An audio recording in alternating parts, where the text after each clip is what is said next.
Well, Murphy's Law, which is of course the law, as you all know, what can go wrong will go wrong, has once again occurred on the rebuild of my 94 Dodge.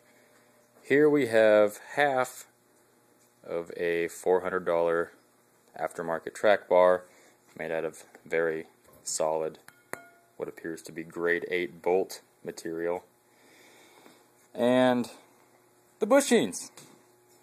This, of course, being what the polyurethane bushing should look like. Brand new.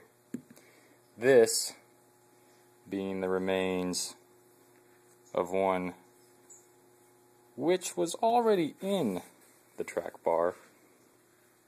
However, once we try to put the bearing in, of course it breaks. So,